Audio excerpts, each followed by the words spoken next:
Hi guys, welcome back to our YouTube channel. So in this tutorial, we're gonna learn how can we hide the screen or the workbook that we are working in Microsoft Excel. So let's suppose here we are having a sample project, namely sample 3. Okay. So to hide it, what we're gonna do is we'll just click on views. Just after clicking, here we have hide in this Windows group. So I'll click on that.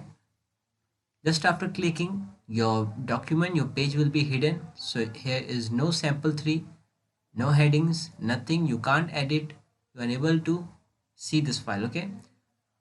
What you can only use it is its help. Okay. You can just use this help and nothing you can use. So that's all for today. Thank you. If you really like the content, then please like the video and click subscribe to see more videos like this. And don't forget to share this video with others. You can find the link to complete basics to advanced Excel tutorial in the description below, or you can visit mahagurus.com to see lots of other software courses. Thank you.